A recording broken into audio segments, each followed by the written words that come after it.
Olha nós aqui outra vez, Betbull na área novamente, e hoje, poxa vida, hoje é aquele episódio onde eu tenho um grande amigo aqui, vamos contar as histórias, né, vamos contar as histórias, campeões juntos, aí na base aí do Brasil, principalmente no Grêmio, então vamos a mais um Betbull com ele, Cláudio Pitbull, meu irmão, e grande César, olha aí, ó, Eduardo Prazeres, muito prazer.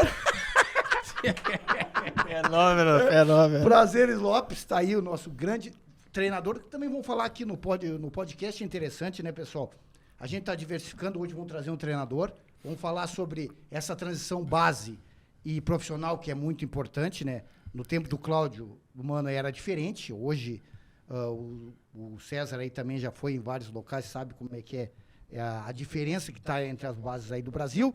Vamos falar de Brasileirão, vamos falar de Copinha, vamos falar de tudo, né? E vamos falar dos títulos também que a galera ganhou, né, mano? Tá, mas tu não vai deixar ele falar, tu claro, vai apresentar, passa a palavra pro homem, que é sempre importante trazer uma pessoa que entende bastante do futebol, entende dessa transição aí das categorias de base pro profissional, os projetos dele. Isso então, aí. É um prazer trazer o César aí, vai contar muitas histórias, vai. Só as boas, as ruins tuas também. Tem boas. As derrotas ninguém fala, mas vamos falar tudo hoje. Então vamos passar a palavra aí pro César se apresentar e a gente faz aí mais um grande podcast aí para poder passar conteúdo pro pessoal que nos assiste. Boa, perfeito. Boa noite a todos. Primeiramente agradecer o convite, né? Muito bom rever os amigos, né? Fazia tempo que a gente não tinha esse contato aí ao vivo, né? Então temos grandes histórias para contar aí. Um pouquinho da trajetória também, de como é que está funcionando agora meu processo de sequência dentro do futebol. Então tive um bom tempo aí, quase 20 anos trabalhando no Grêmio, né? Então tirei um ano aí para dar uma evoluída também, dando uma estudada. Viajei aí, fiquei 2 meses na Inglaterra, fiz uns estágios no Leicester, né, com o Brendan Rodgers, que é um irlandês, a comissão dele. Então me oportunizou ali presenciar muita coisa, né, do dia a dia, né. Concluí as minhas licenças, né, da CBF também, que eu precisava concluir. Então agora estamos mexendo um pouquinho no mercado, ver o que aparece aí pra gente dar continuidade no trabalho. Que é isso, hein? O homem tem carimbo no passaporte, hein, Pitbull? Aí não dá. O homem atravessou o oceano, aí tem que respeitar. Não, mas é aquilo que eu falo, né? Não é assim, hein? Não, o tempo muda. Brendan Rodgers, que tu quer isso? O homem tem qualidade, papai. O homem não tá pra brincadeira. E já pegando o gancho é a melhor, né? Agradecer ela, Pinaco, mais de 20 anos aí. Mais de 20. E fala o jargão aquela da Pinaco pra galera aí, mano. Não, mais de 25 anos no mercado, 25 né? 26 em 98. 26. O apostador é bem-vindo na Pinnacle, não vai ser limitado. Uma casa que tem as melhores odds do mercado. Então você que não tem conta na Pinnacle, o César disse que vai abrir uma conta pra conhecer a casa aí. Pra ver, tem uns gurizinhos. Não, só pra conhecer, porque assim, a gente sabe o quanto é importante saber separar o profissional do lazer. Isso, Ninguém verdade. é impedido de fazer uma conta numa casa de apostas, tem que saber os limites, mas primeiramente é falar de uma casa que não vai ficar com o teu dinheiro, uma casa que não te limita. Então o apostador é muito bem-vindo na Pinnacle. Agradecer todo o apoio do pessoal no suporte, com presentes, com bola. Tudo. E que a gente faça aí um grande podcast, sempre agradecendo a Pinnacle. Que beleza? É isso, os vencedores são bem-vindos, hein? E aí, então, vamos pegar o gancho já. Cezinha, grande treinador aí.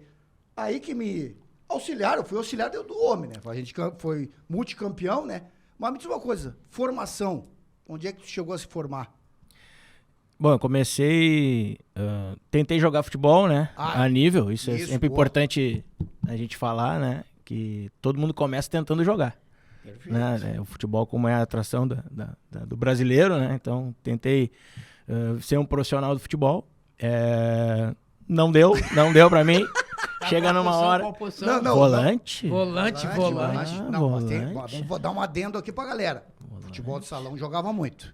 Aí, vamos chegar lá. Vamos chegar lá. Boa, vai lá. Então, joguei as idades iniciais, né? Até sub-13, sub-12, sub-13. Aí, vi que não ia dar muita coisa. Vamos pra próxima, né? Sempre gostei da parte tática do jogo, né? Sempre fui um cara que prestou atenção no treinador. Sempre fui eu estava atento ali às orientações, gostava de entender um pouquinho dessa parte, né? Tinha bem a consciência que eu gostaria de ser um treinador de futebol e fui para a faculdade.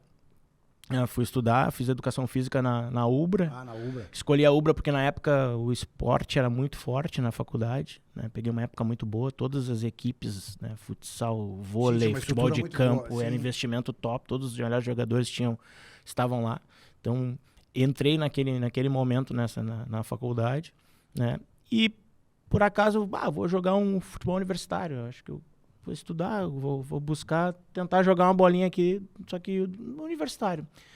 Cheguei lá, tinha um papelzinho lá, teste, futebol universitário, futebol de campo, sábado. Estados Unidos? Não. Sábado de manhã. Não, né? Não. Não, sábado de manhã não. Do lado, futsal, terça e quinta antes da aula. Aí foi. Aí eu, vou... É esse que eu vou lá. Cara, ali foi o primeiro contato que eu tive com o futsal no sentido... de treinamento, né, de mesmo que universitário.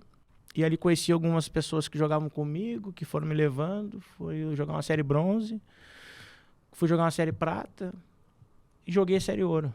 Então, fui no futsal, eu alcancei, assim, digamos, um nível bom de desempenho, assim, a nível estadual, nada nacional, mas ali eu usei muito o futsal para trazer situações para o campo, porque eu comecei a estudar, jogar e trabalhar. Então, eu comecei na Sub-9, Sub-10, lá no CT do Cristal, e tive a oportunidade de ter essas 3 situações ao mesmo tempo para eu começar a testar minha metodologia. Então, isso me ajudou muito. O futsal hoje me trouxe muitos recursos, né, individuais, principalmente de construir um jogo através do individual. Boa. Né? E eu sou um treinador, posso dizer que sou um treinador muito diferente depois que eu conheci o futsal. Tu vê? Porque me trouxe muita bagagem de construção de elementos que propiciam que o jogador ele evolua muito mais. Tu viu? Questão até de treinamento. Te lembra que a gente usava muito a questão do futsal dentro do campo?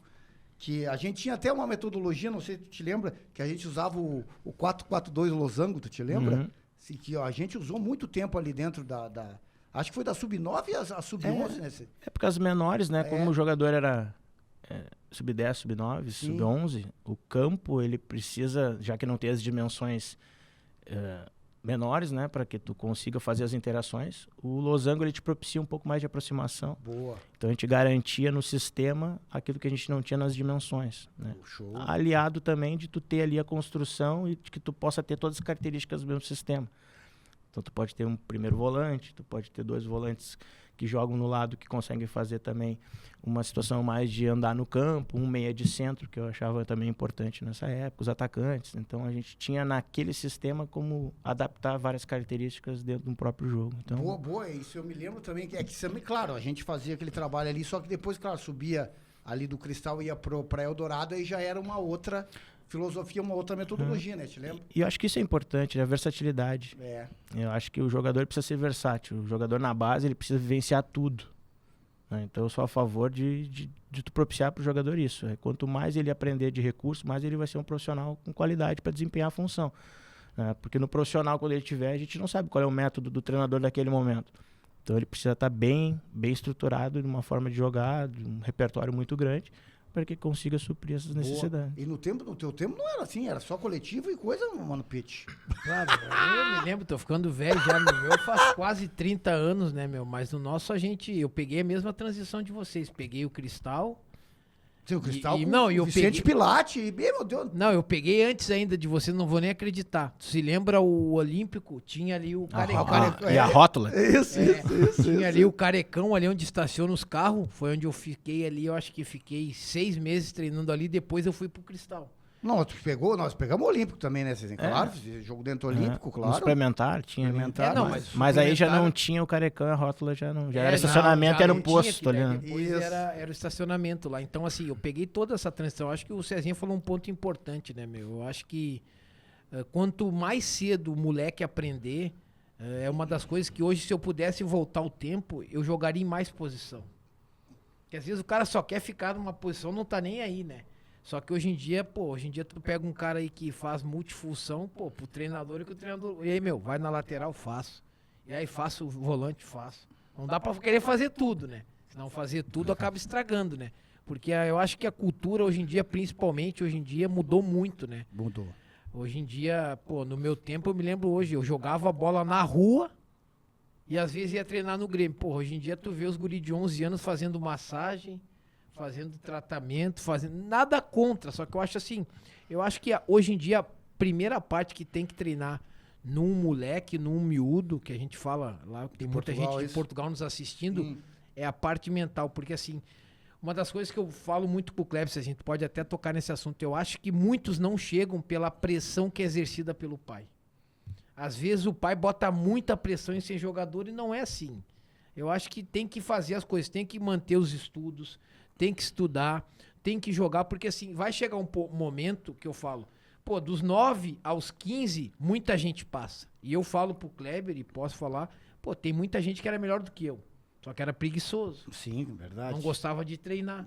Pô, se eu tivesse que acordar cedo, eu ia. O cara, acordar cedo não dá.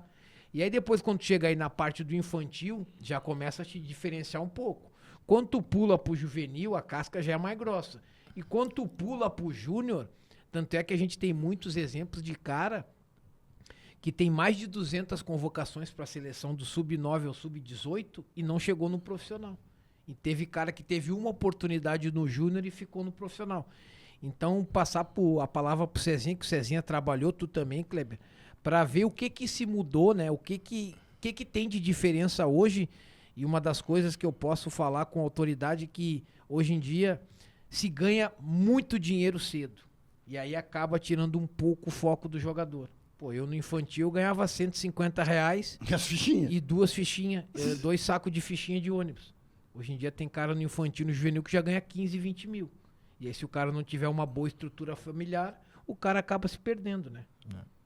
Perfeito. O Kleber falou na questão do coletivo, né? Isso. Na época era coletivo. Isso. Então, acho que basicamente a mudança, né, que eu acredito que representou muito dentro do futebol, né, foi a construção do espaço do treino para o jogo. Né? Porque antigamente, né, como tu comentou, o treinador ele montava a equipe, treinava dentro do coletivo. E deu.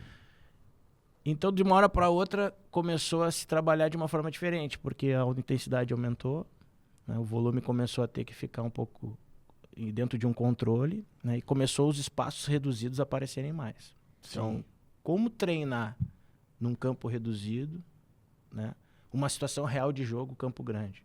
Então, esse é o principal diferencial que eu acho que aconteceu do treinamento, e até hoje está se buscando uma forma, né, de como que eu vou conseguir conceituar o meu jogo, que era grande, né, em situação real de jogo, e agora é num espaço 40x20, né, ou 50x30, e daqui a pouco eu não tenho 10 contra 10, eu tenho 6 contra 4, e eu fracionar isso ao ponto que todos entendam as dinâmicas e que a gente consiga botar dentro do jogo campo grande em situação real. Então, acho que esse é um grande diferencial, e o que o futsal me ajudou bastante. Boa. Porque ali é espaço reduzido, né? Eles são...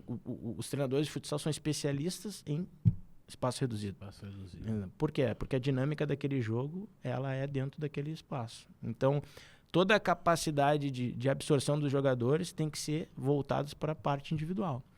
O somatório do que tu aprendeu individualmente que vai te dar o coletivo. Perfeito. Entendeu? E a especificidade do jogo, ela é detalhista. Então, às vezes, fala, o jogador de futsal ele é inteligente. Mas é que ele é ensinado a ser inteligente. Por quê? Porque se eu não souber a perna dominante que tu é, eu vou tomar o gol. Vai tomar o drible, claro. Eu vou tomar o gol. Sim. Entendeu? Se eu chegar na frente do goleiro e finalizar mal e o goleiro pegar na mão a bola, eu vou tomar o gol. Então, a complexidade do jogo torna que o jogador pense até se ele precisa... eu vou chutar para fora, que eu vou dar um tiro de reposição do que dar um contra-ataque. Então, o futsal ele é complexo nessas dinâmicas. Então, eu peguei muito essa situação de potencializar o atleta individualmente, de repertório mesmo, para que ele consiga juntar junto com a parte coletiva e a gente tenha um desempenho melhor. Então, acho que esse foi o grande diferencial assim, que aconteceu a partir dos anos 2005, acho que foi 2006, 2007, ali começou a abrir um pouco esse olhar para um futebol europeu e ver o que os caras estavam fazendo lá, o que os treinadores estavam fazendo, o que as grandes equipes estavam fazendo, né? E começou-se a trabalhar mais essa parte do jogo de fragmentar, né? Então, acho que esse foi um ponto diferencial. Na parte do jogador, né, da questão psicológica, né, é uma pressão, né? Tu sabe que é uma pressão e eu acho que a gente não vai fugir disso, né? Vai ser sempre uma pressão, porque é uma grande responsabilidade. Muitas às vezes depositam nas crianças ali a salvação de uma família, isso aí. né? Então, quanto mais estrutura que a gente consiga dar e suporte, né, principalmente familiar, né, tu vai ver que os grandes jogadores tiveram esse suporte familiar, né? E se desenvolveram melhor. Então vai acontecer isso sempre, de talvez perder joias porque eles não tiveram essa bagagem de estofo, de segurar, de sustentar, né? Na parte financeira, eu acredito que exista muita meritocracia. Eu sou a favor da meritocracia. Sim. Né? Às vezes a gente vê um poder econômico, às vezes, que o jogador está recebendo, né? Poxa, é muito. Pois é, muito, mas é mérito. O que ele está representando ali, o que ele conquistou. Eu acho que a gente precisa mostrar para o jogador que se ele mereceu, ele precisa ter um retorno. Se ele não mereceu, ele não pode ter esse retorno. Eu acho que essa construção ela tem que ser muito forte. O que não pode, às vezes, o cara não fez nada. É isso. Né? E a gente vê bastante nessa... Pô, não construiu nada e aí tá ganhando... Tá, mas aí tu não tá educando aquele atleta, né, a ter a ser profissional. Eu tenho um exemplo meu muito claro, né? Eu tava no profissional do Grêmio já e faltavam 3 convocações pro Mundial na Nova Zelândia. E aí eu fui para dois amistosos, em 2 jogos eu fiz 7 gols. E o treinador falou, só continua o teu trabalho que tu tá na lista. Vim todo faceiro, né? Zoinho brilhando, né? No profissional, pô, com 16 para 17 no profissional, naquela época era difícil pra caralho pra subir. Sim, era diferente. E aí eu falei, faceirinho, né? E a última convocação já era pro Mundial. Cheguei, né? Me lembro como fosse hoje lá, eu, pai e a mãe, não sei se tu tava meu outro irmão, convocação fulano do Grêmio. Cadê meu nome? Caí de raio. Derrubaram. E aí, olhei, aí quem foi no meu lugar? Pô, foi um cara do Vasco. E eu falei assim, tá, mas para aí. Vasco, esse cara não foi nas 2 convocações. Aí, resumindo a história. O diretor da seleção era do Vasco. E levou um cara que tinha muita moral na Sub-17, só que o cara tava voltando de lesão. Aí priorizou o cara e me deixou de fora. Então, pô, é uma das coisas que eu sempre falei, e o Alex hoje, o meia que jogou no Palmeiras, falou, cara, a seleção nunca foi dos melhores, né? Nunca foi os melhores. Às vezes é de treinador, é de alguém. E, cara, é uma das coisas que me magoou, porque, pô, eu tava bem, tava no profissional, podia ter uma baita de uma chance de fazer minha carreira pela seleção, e não fui, E depois ainda acabei encontrando o treinador, só não te levei porque o diretor mandou te tirar. Então, pra tu ver, às vezes o sonho do cara ali é adiado por causa de um diretor ou de alguém, né? Não, e aqui tem uma questão, até eu comentar com o Cezinha, que a gente ganhou muito título na nossa... Tem que falar. Tem que falar. Só que uma coisa que define muito aqui, antigamente, não sei como é que tá agora, né, Cezinha? A questão Grenal, né, Grenal, se o cara perde um Grenal, já balança um pouquinho... E já o diretor, antigamente, eu não sei como é que tá agora, mas na nossa fase nós fomos bem.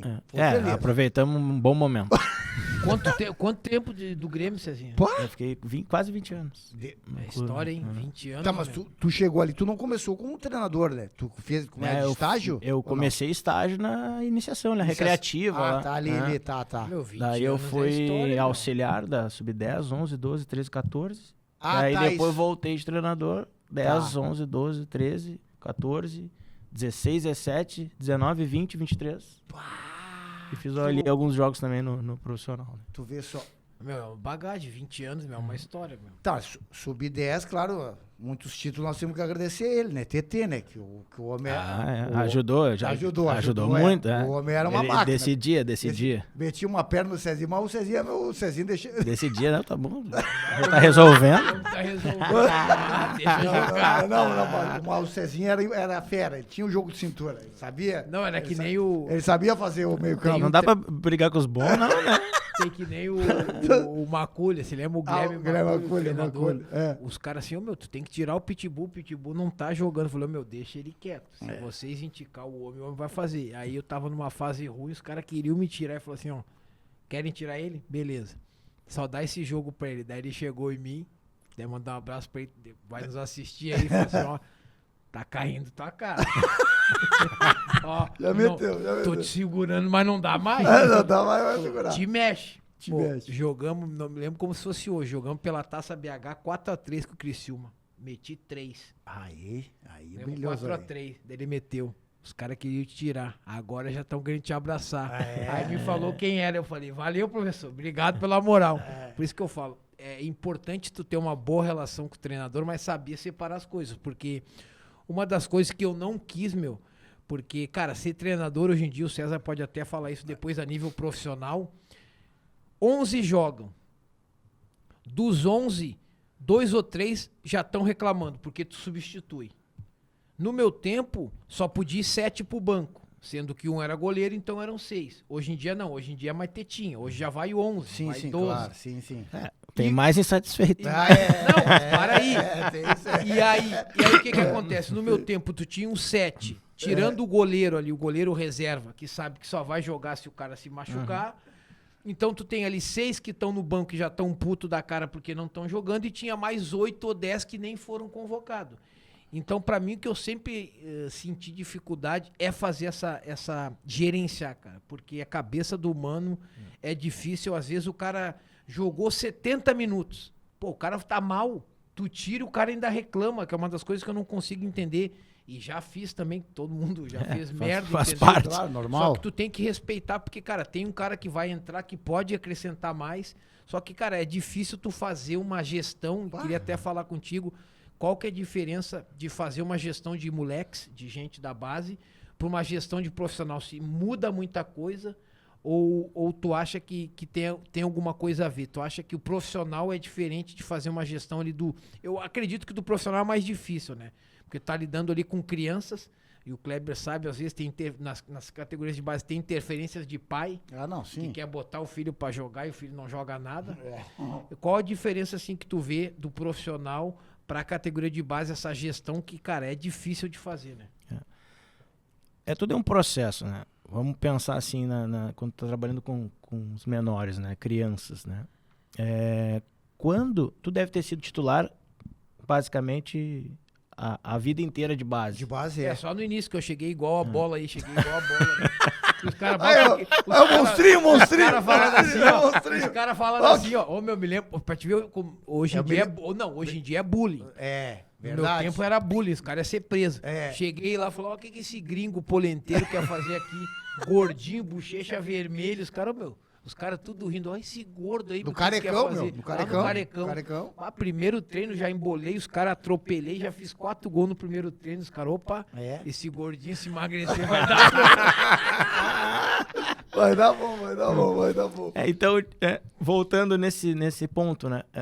Quando que tu foi ensinado a ser banco? É verdade. Né? Quando que tu chegou e alguém tu vai sentar um pouquinho agora, porque vai jogar ali um companheiro teu, e tu vai precisar torcer pra esse companheiro, ele vai jogar também, tu vai esperar. Então, às vezes, a criança, né, não passa por esse processo, às vezes, de sair, né, pra ela ver a reação dela, né? Daqui a pouco ela vai ficar chateada, vai ficar brava, vai ficar, né, irritada com a situação. Sim. Mas ali tu já vai passar um conhecimento também de que, isso vai acontecer contigo. Faz parte do futebol. Lá na frente, daqui a pouco vai ter alguém que tá melhor que tu e tu tem que te manter bem para tu buscar o teu lugar novamente. Então, muitas vezes na formação se esquece de fazer com que os atletas passem por esse processo, porque os melhores estão sempre jogando. Então, às vezes eles vão ter essa primeira experiência lá no profissional. E aí vai fazer lá uma situação errada, desrespeitosa, e o treinador já vai ficar louco, daqui a pouco já faz um banzé ali, já vira um problema, porque às vezes ele não vivenciou aquilo. Então, acho que primeiramente, na formação, tu passar essas vivências para que o atleta entenda, e entenda a importância de ser também o 25, o 26, o 27. Né? Porque é um esporte que não se valoriza, né?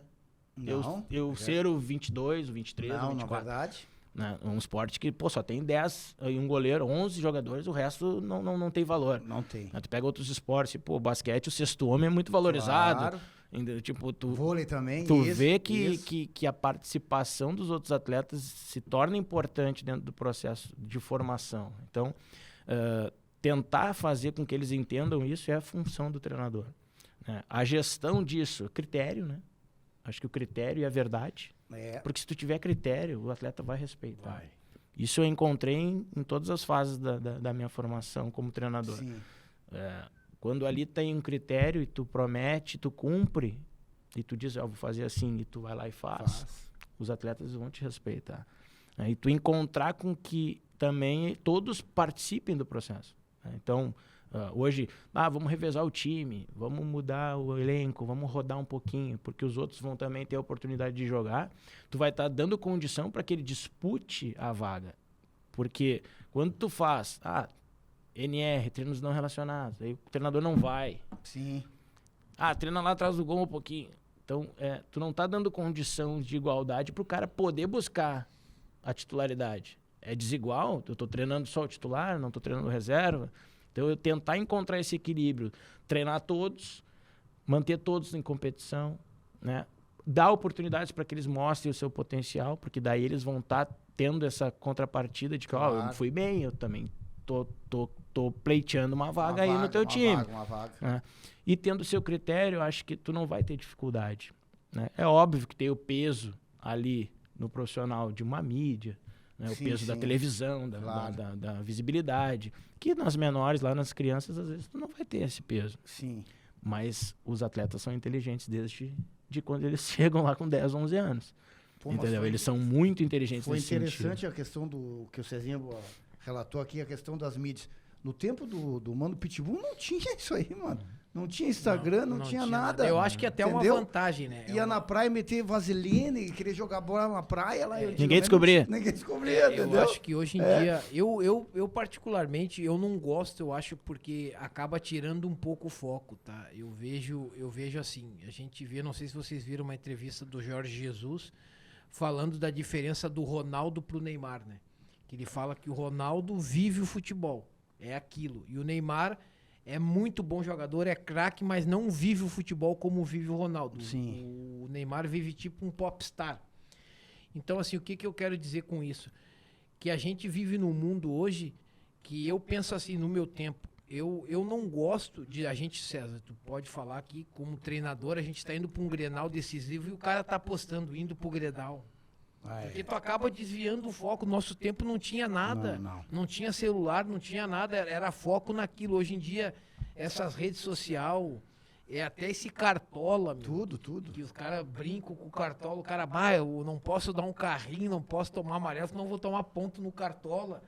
Então, assim, são umas coisas que vão mudando, que o tempo vai mudando, as coisas de 20 anos atrás mudam.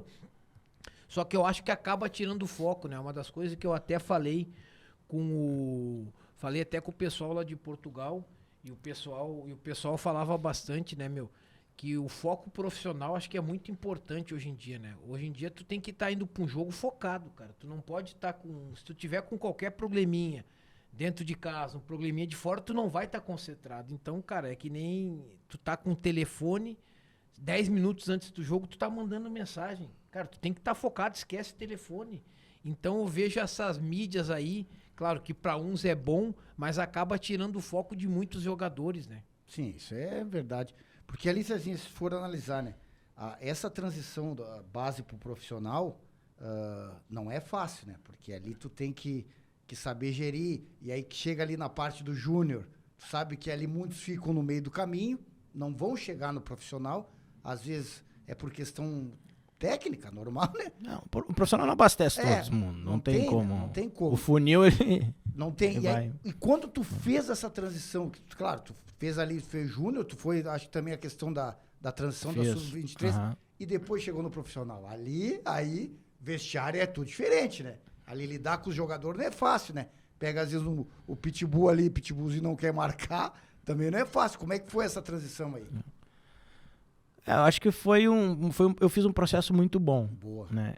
Eu passei por todas as categorias, Sim. Me preparei bem para chegar né, nesse momento, né? Às vezes é preferível a gente demorar um pouquinho mais.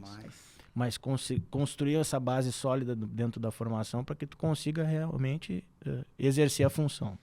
Né? Então eu cheguei, claro que quando eu assumi o profissional foi interinamente, que é diferente.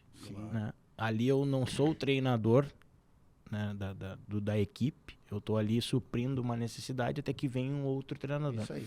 Então essa relação ela é um pouco facilitada também, porque eu estou ali para auxiliar.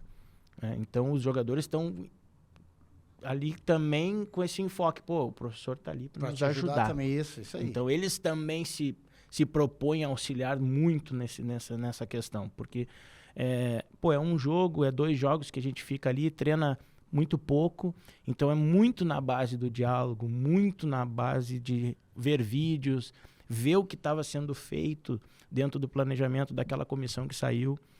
Dentro da comissão que está vindo também, tu fica no meio do caminho, tu não tem muitas situações para tu colocar das tuas ideias, né? É meio que uma parte de transição de uma comissão para outra. Então eu acredito que é muito facilitado esse processo de interino. Sim. Diferentemente de tu assumir agora. Agora eu sou o treinador. Então, agora tu vai ter que impor algumas situações e aí tu vai ter esses embates, né? Que tu sabe que é dentro de um vestiário, de uma gestão. Então, para mim foi muito, muito bacana, assim, essa oportunidade que eu tive.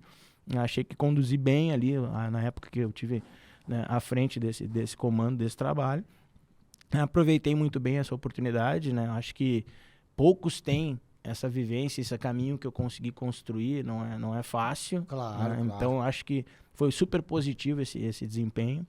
E eu gostei bastante. Eu não tive nenhuma dificuldade, sinceramente, de conduzir, porque foi um processo bem tranquilo, assim, tanto da parte dos jogadores comigo, como também comigo. Mas dá aquele friozinho, né? Dá aquele friozinho, a questão da torcida. Acho que a sensação, é legal. Eu acho que a sensação é boa, né, meu? Que nem o César falou aqui. Essa transição, toda a caminhada dele, cara, é o sonho de muitos, né? Muitos acabam parando ali no sub-15, sub-17. Ele fez toda a transição, chegou no profissional ali. Acredito que nada é melhor falar assim, fiz o caminho certo, fiz as escolhas certas, trilhei um bom caminho e a gente aí espera que logo ele esteja empregado aí num clube, porque, cara, a gente sabe a dificuldade, tu teve lá dentro também, a dificuldade que é começar lá do sub-9, sub-8, cara, o cara aguenta, engole muito sapo, verdade. Às vezes o cara tem razão, mas tem que ficar quieto, não pode falar, então assim, dá os parabéns aí,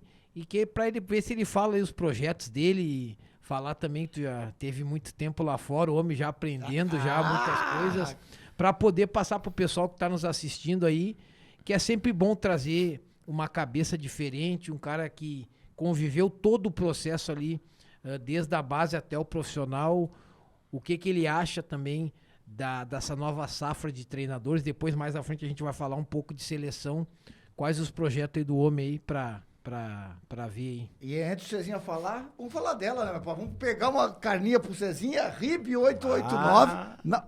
Ele quer na madrugada? RIB 889. Lá em Canoas, com o Foguinho. Isso. Com o Foguinho, com o Júnior, carne 24 horas, RIB 889.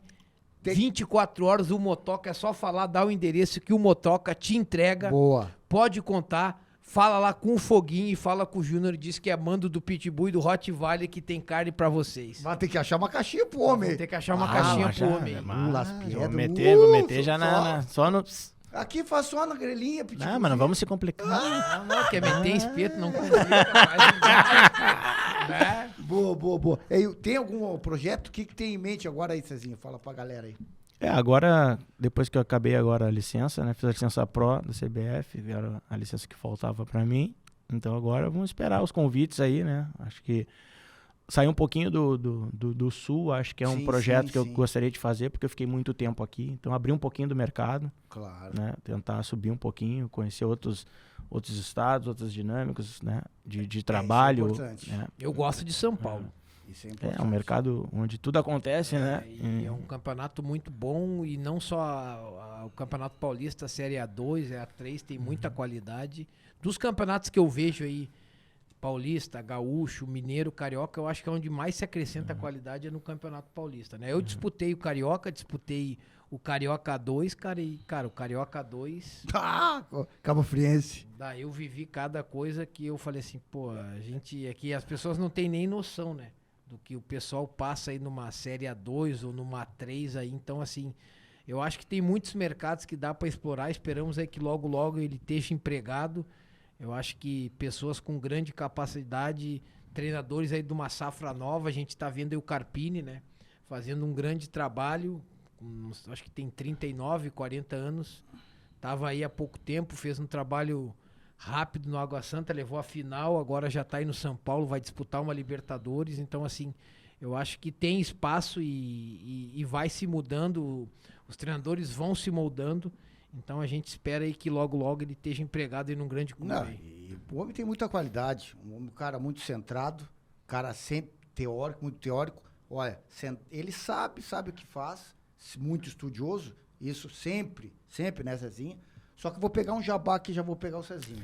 Vamos pegar um jabá. Lá vem. Fui nele, né? Fui pesquisar, né, papai? Fui pesquisar. Transfer Market. Fui pesquisar valor de mercado. Só que ali, o que acontece? Vamos pegar aqui um jabá dentro dos investimentos esportivos. Já vamos fazer essa pergunta para o Cezinha.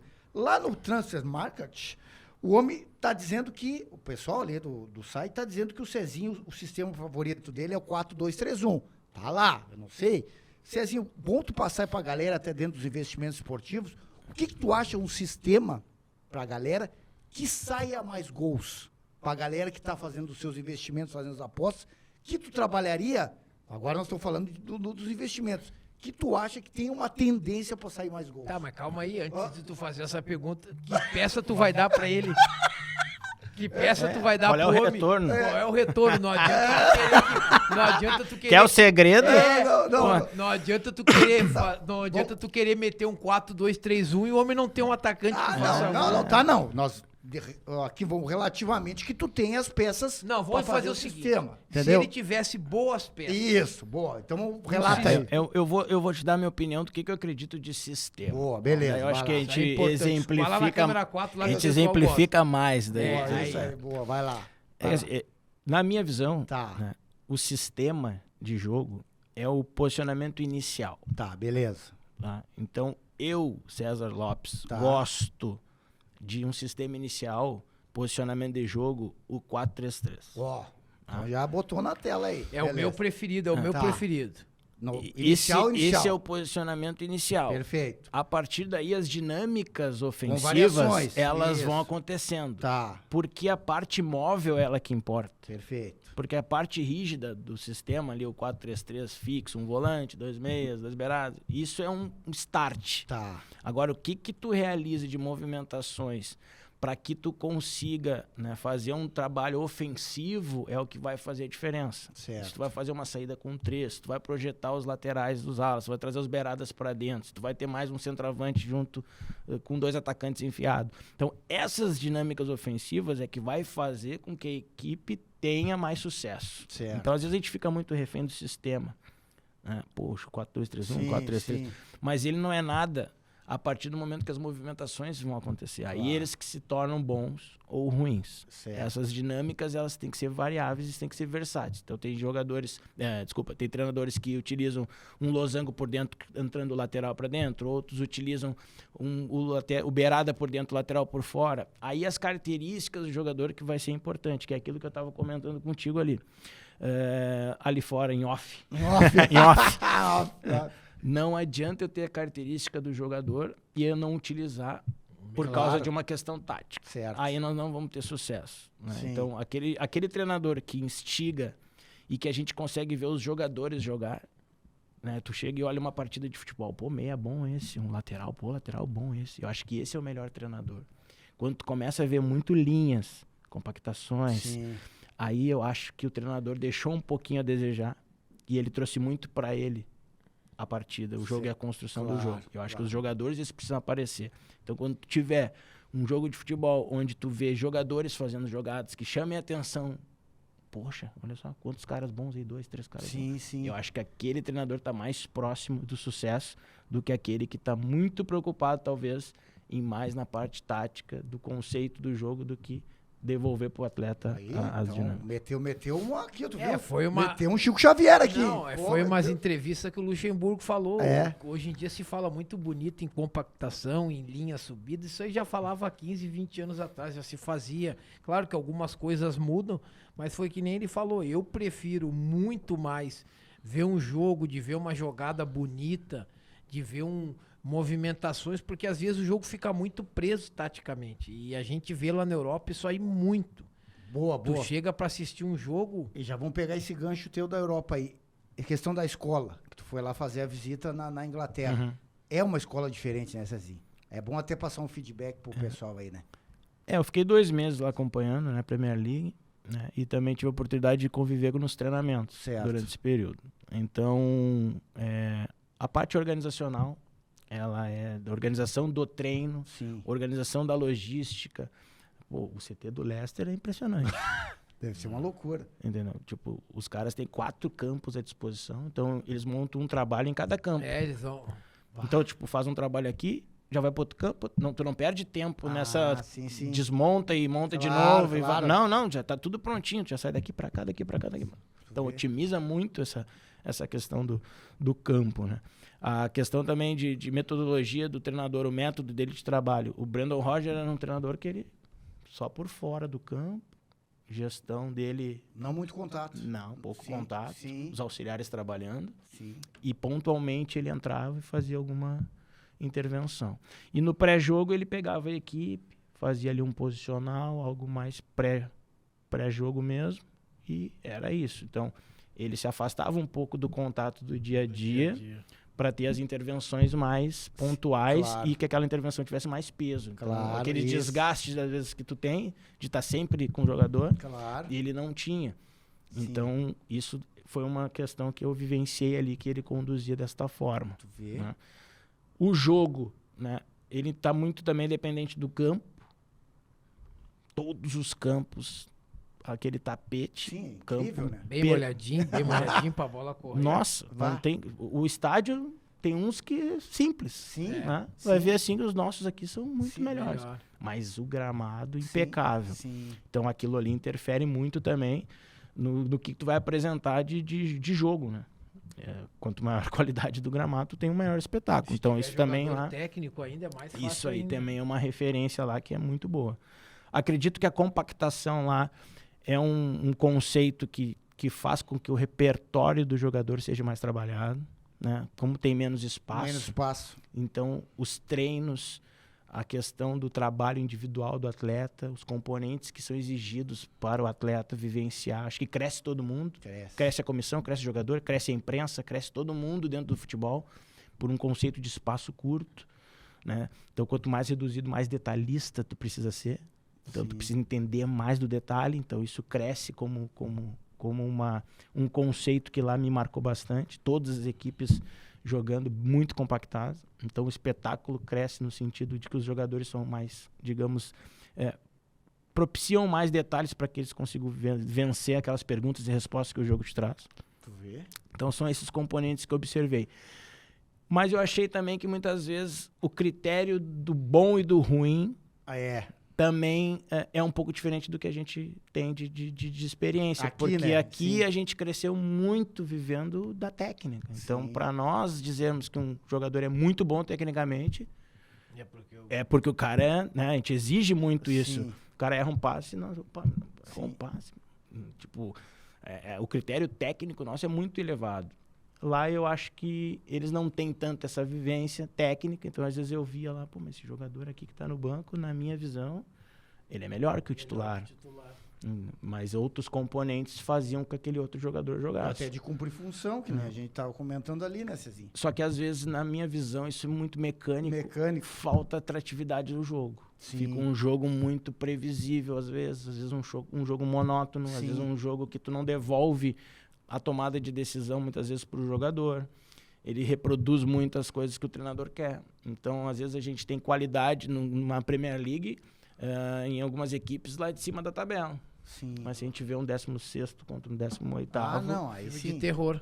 Entendeu? Então, tipo, se vende muito a Europa. Claro que os caras estão num nível de desempenho, eu acredito que eles trabalharam muito para chegar nesse nível.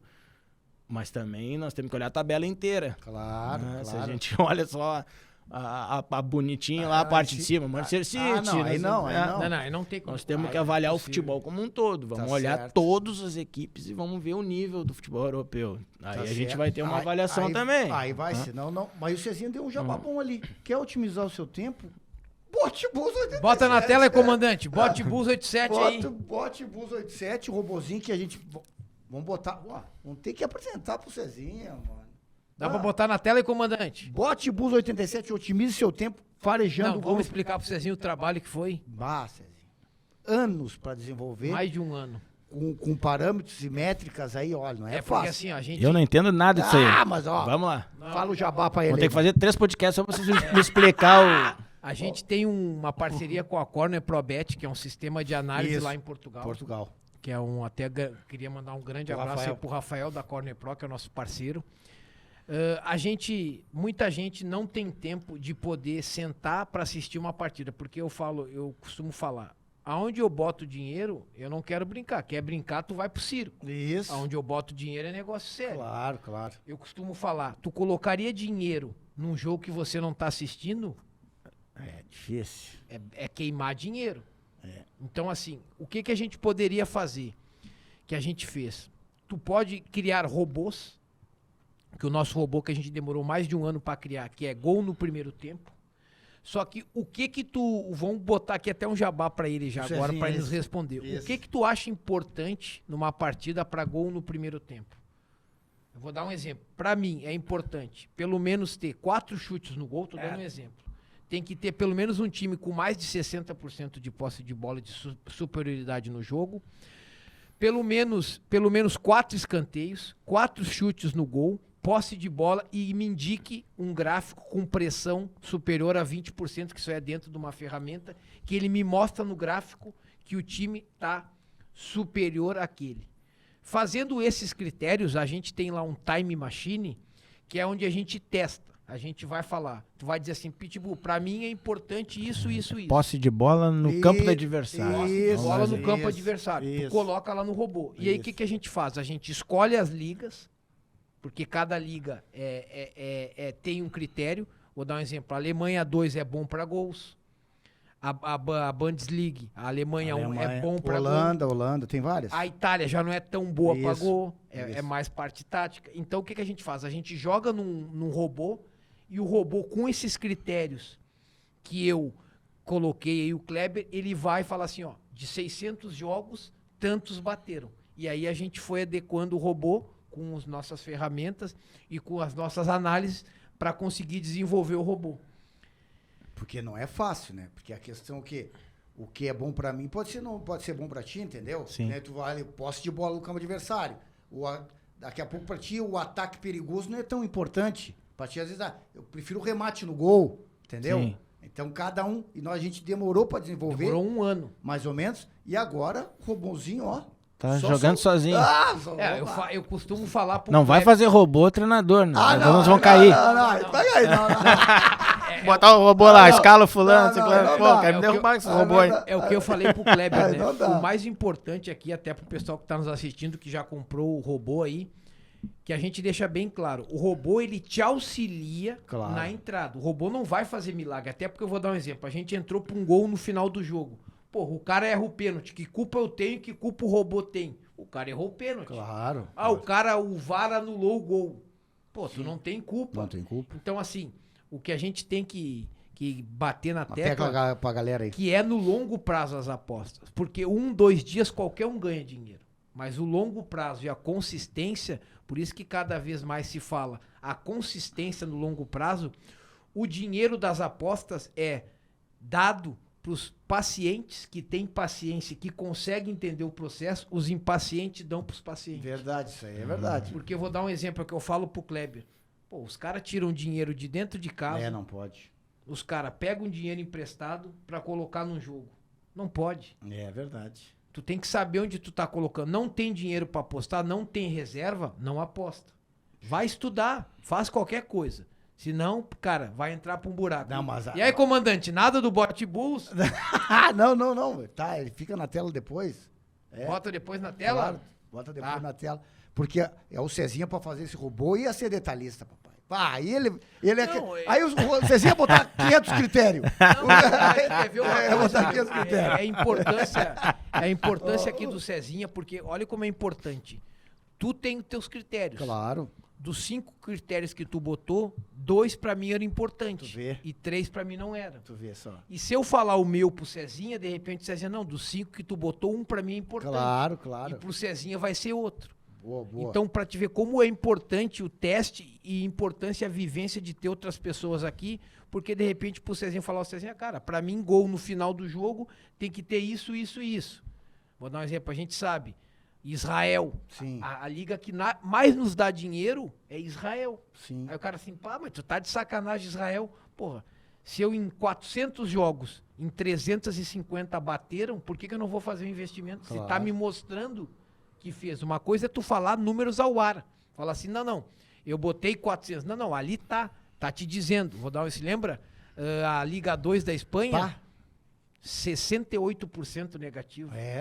Não sai gol. Muito under, pouco gol, né? Então, pra que eu vou colocar dinheiro numa liga que tem pouca tendência? Então, é tudo questão de testar, meu. Mas o Cezinha, pra isso ia ter uma visão muito boa. O que acontece?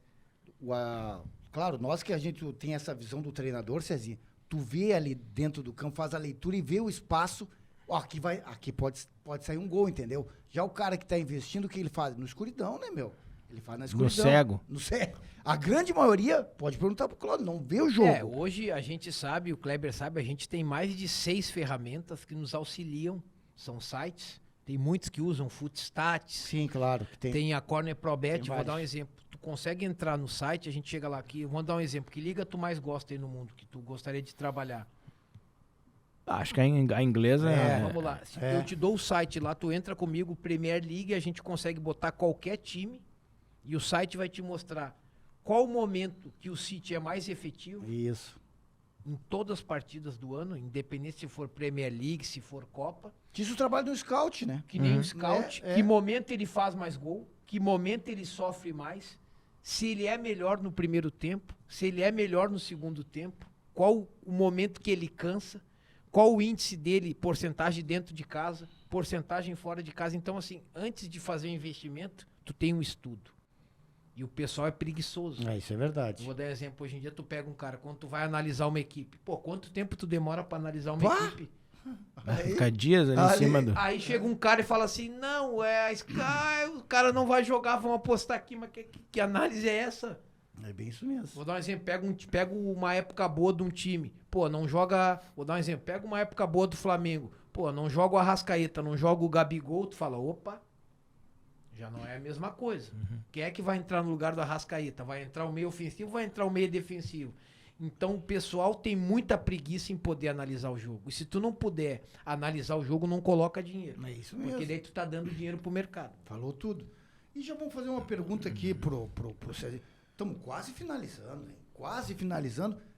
Tem que trazer o Cezinha mais vezes aqui, galera. Não, nós vamos ter que trazer o homem quando vir pra parte tática. Porque eu vi que vai nos ajudar bastante. Vai. Vai. Tu vai estar participação no nosso curso. Vai na participação do nosso curso aí. Vai me ajudar na questão da parte tática aí. Boa, César Lopes. Bora, vamos. Prazeres Lopes. Vamos pegar as pecinhas, vamos mexer as pecinhas. Aqui o campo, aqui. Não, o Kleber tem o quadro lá, meu quadro tá parado lá. O quadro sozinho. Eu nunca perdi no quadro. Olha aí. No quadro eu nunca perdi. Aí começou o jogo. Tava tudo certinho no quadro. Mas aí não combinamos com o adversário. Vamos falar aqui, perguntar pro Cezinha. Seleção brasileira, Cezinha. Na tua concepção, o que tu acha que se perdeu hoje na seleção aí? Eu vou fazer um gancho depois. Isso. Quem tu acha que era o nome da vez na seleção? Boa, também. Tu concorda com o Dorival? Tu acha que deveria manter o Diniz ou tu traria um cara de fora? Fora, isso. Eu já vou dar minha opinião. Pelo momento que tá aqui, a gente sempre fala, não dá pra contentar todo mundo. Se tu traz o Diniz, reclama. Isso. Tu traz o Dorival, reclama. E a gente tá no pior momento, eu vejo, da safra do Brasil de jogadores. A gente tem muitos jogadores fora, jogando fora, mas que desempenham um bom papel no clube, mas que na seleção não é a mesma. Então, assim, primeira pergunta do Kleber, o Kleber te perguntou, e depois a minha. Quem você colocaria hoje, já que tu fez o curso, tu tá por dentro dos treinadores, isso, tá por dentro. Fala assim, Pitbull, eu colocaria hoje, dos treinadores que eu conheço, esse aqui como treinador. Boa. Eu acredito que a seleção hoje ela precisa reencontrar a identidade. Isso aí. Né? O que é a seleção brasileira? Acho que é a primeira pergunta que nós devemos fazer. Né? O que é a seleção brasileira? Porque a gente tem grandes jogadores, né, que jogam nos seus clubes, e é uma questão isolada, né, porque eles estão em vários lugares, com várias culturas diferentes, vivenciando várias dinâmicas diferentes de jogo, né, dentro de comportamentos, e que saem cedo do Brasil. Então não são jogadores que ficam muito tempo dentro do nosso território, do nosso campeonato nacional. E a gente precisa reunir eles, né, em um tempo que não se tem para nada, né? Porque são uma semaninha de treino, alguns treinos e tu já vai jogar. Então, é essa identidade que é o grande interrogação. Né? Como que a gente vai resgatar essa identidade e conectar ela? Como que a gente vai conectar um jogador que está na Espanha, com o que está na Inglaterra, com o que está na Itália, com o que está na França, com o que está na Ucrânia, com o que está... Então, essa é a maior dificuldade que a gente tem. Como a gente não tem nada consolidado no sentido de identidade, quando os jogadores eles vêm e se agrupam, e aí? O que a gente vai fazer? Qual é a nossa linguagem, né, dentro do futebol? Como que a gente vai se conectar? Como é as nossas conexões dentro do jogo? De que forma que a gente vai unificar nossas ideias? Né? Porque as ideias estão isoladas. E pega escolas diferentes. Diferentíssimas. O César falou um ponto muito interessante, meu. Às vezes, tu para poder implementar a tua filosofia demora tempo. E ali tu não tem tempo. E tu pega ali, vou dar um exemplo, 8 jogadores, se bobear os 8 jogadores de clubes diferentes, cada um joga num sistema. E como é que tu vai implantar aquilo ali num tempo curto e num momento que a gente tá de pressão da seleção, né? Uma das piores campanhas aí, né? Da seleção, mas quem tu colocaria no comando? Pela tua experiência? Como eu falei antes, no sentido da meritocracia. Certo. Né? Eu acredito muito na meritocracia. Certo. Treinadores que fizeram algo nas suas carreiras, nos bons momentos, no seu melhor momento, ele tem que ser o treinador da seleção. Certo. Né? Então, claro que o Diniz, ele foi fazer uma parte interina, né? Acho que ele cumpriu esse papel interino. É difícil tu ser interino, como a gente comentou, né? Poxa, tu não é o treinador. Não pode botar as ideias, então, não tem tempo. Tu não tem tempo para fazer as coisas, tu tá ali tentando da melhor forma possível passar algum conteúdo para que tu possa conseguir as vitórias nas partidas, sabendo que daqui a tanto tempo vai vir um outro treinador. E o que tu vai fazer nesse momento? Tu vai colocar um pouquinho da tua ideia ou tu já vai preparar para aquele cara que vai vir, o treinador que vai vir e vai suprir aquela necessidade? E tem esse treinador que vai vir? Não tem. Então tem muita coisa que a gente não sabe. Claro. Que a gente não participa disso. Né? A gente não está sabendo o que foi dito por Fernando, como ele deve conduzir o processo. A gente não tem assim. Então essa situação que ele fez é muito difícil de se fazer. Ele foi corajoso no sentido de pegar ali essa situação de uma seleção que não tem um norte e ele tentar ali nesse momento. Então foi muito corajoso da parte dele. E a parte do Dorival, eu acho que foi muito bem também escolhida, porque o Dorival vem fazendo nessas últimas temporadas grandes trabalhos, né? Tanto no Flamengo, agora no São Paulo. Sim. Então pegou um momento muito bom dele. E eu acredito muito no treinador brasileiro. Então eu não gostaria de ter um treinador estrangeiro na nossa seleção, porque eu acredito muito nos treinadores que o país sempre teve. Boa. Né? Então eu preciso me posicionar dessa forma. Eu acredito que o treinador da seleção brasileira precisa ser um brasileiro. A gente precisa fazer esse resgate da nossa essência com os nossos profissionais. Aí, perfeito. Falou tudo, Cezinha. Porque a questão também veio essa leva muita dos treinadores portugueses. A escola, aquela escola portuguesa, aquela metodologia portuguesa e tal. Eu acho que o Cezinha foi muito inteligente na questão, tem que resgatar essa identidade da seleção e também do treinador brasileiro. Claro que muitos Cezinha ficaram defasados, isso é uma verdade, entendeu? Muitos dos antigos, eu digo, né? Agora, essa safra nova, o Cezinha é um cara muito metódico aí, vai estar aí, tu vai ver, vai brilhar. O homem vai pegar Champions League, o homem tem qualidade. Essa safra nova aí mesmo tem que mudar essa mentalidade dos treinadores brasileiros para a gente também estar fazendo uma escola aqui e resgatar essa identidade do Brasil, né? O meu maior medo, assim, e eu vejo assim, cara, hoje eu não paro mais para ver jogo da seleção. Antigamente era um sonho a gente ver jogo da seleção, a gente chegava a brilhar os olhos, né? O que eu vejo o principal, entre aspas, perigo é o quê? Vão dar tempo pro Dorival trabalhar. Tem isso. Se o Dorival começar a tomar taca atrás de taca, vão querer sacar. Verdade. E vão vir com a ideia de trazer treinador de fora. Porque aqui, eu vou lançar aqui uma pergunta. Se não colocasse o Dorival, quem é que você colocaria em segundo plano? Que é aquilo que eu costumo falar pro pessoal. Beleza. Porque tu bota o Dorival, reclamo. Bota o Diniz, reclamo. Fala no Renato Gaúcho, reclamo.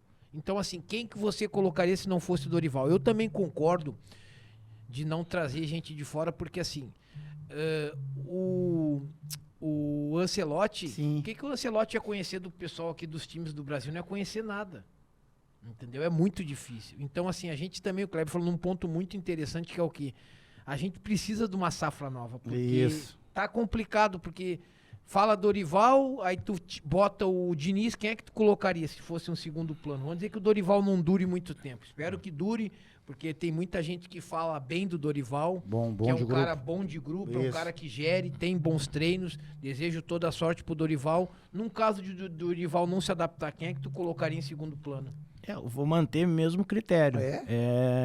Meritocracia. Boa. 2 treinadores se destacaram nos últimos momentos aqui, nos últimos anos, né, no futebol brasileiro, que foi o Renato e o Dorival. O Dorival, seria a linha então, se a gente quer mérito, né, para exercer uma função, quem merece mais foram aqueles 2 que trouxeram mais resultados. Perfeito. Dentro do campo de jogo dos jogadores, não é assim também que a gente quer que aconteça. É isso aí. Quem produz tem que ser os jogadores que estão na seleção. Então eu parto sempre da meritocracia. Produziu, deve ter retorno. Eu acho que o principal perigo nosso é essa safra, né? Safra tá muito complicada, essa safra. Vai ter uma pressão absurda em cima do Dorival. Diniz aí, mesmo fazendo uma campanha interina, conseguiu números não tão bons, né? Conseguiu aí... E a gente sabe que tá no Brasil, pode ganhar de 4-0, os caras vão querer 7. E a gente também ficou muito tempo mal acostumado com as feras, né? Ronaldinho, Rivaldo, Cafu. E hoje a gente não tem uma safra. Eu acho que a gente depende muito do Neymar. Se cria uma expectativa muito em cima, e a gente tem exemplo da Copa de 94. Não é só o Romário. Pô, tinha a zaga, tinha meio campo, tinha Bebetinho, tinha Dunga, entendeu? Tinha um bom goleiro, tinha o Tafarel, tinha lateral, então não pode depender só do um. E eu acho que às vezes é muito centralizada a pressão em cima do Neymar, e às vezes cria uma pressão muito forte e o Brasil não tá acostumado. E vou te falar, pela minha opinião, vai ter que mudar muito pra gente poder ganhar uma Copa do Mundo. Eu acredito que precisa se entender um pouco do que é o futebol atual. Porque a gente às vezes fica com aquela lembrança, né, de como foi no passado. E o passado já foi. Não volta. Então agora é essa seleção. Como joga esses jogadores? Isso. Como que a gente vai fazer para que essas características apareçam, as boas características apareçam? Qual é a forma de jogar para que esse futebol se encontre novamente? Porque é um vício que acontece, né?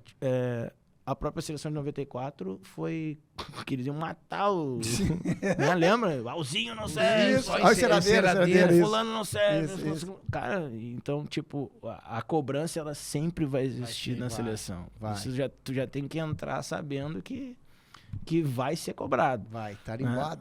Vai ser cobrado. O Zagallo foi cobrado. Todo mundo. Barreira foi cobrado. Tite, seu bruxo também. Todo mundo foi cobrado. Se a gente for ver os números do Tite, é impressionante. Mas aí 2 Copas não ganhou. Então, e é detalhe, né? Então, eu acredito que a gente precisa focar mesmo nesse resgate da identidade. Né? De a gente começar a torcer muito pela seleção, cativar o povo novamente para que torça, para que acredite no trabalho, claro. Né? Porque vai precisar dessa confiança, né? E a seleção precisa voltar a ser atrativa também Pra todo mundo, né? Pra tu não ficar com esse sentimento, não quero assistir. Isso. Poxa, esse é o papel da seleção, né? A gente gosta de futebol e gosta da seleção brasileira porque a gente vai sentar na frente da televisão. Porque aguentar a piadinha dos outros é ruim, né? Mas tu vai sentar na frente da televisão e vai, poxa. Claro.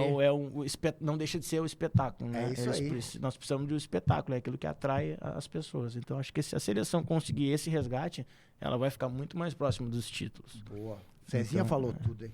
Então, vamos finalizando mais um Bet Bull aí, agradecer. Mas primeiro vamos deixar o Cezinha dar aquele recado final, deixar pra galera, aquele cara que quer ser treinador, dizer aí, ó, vai lá, meu, caminho é longo, mas tu pode chegar. Deixa um recado final pra galera, depois eu dou o jabá dos patrocinadores aí. Taca a ficha aí, Cezinha.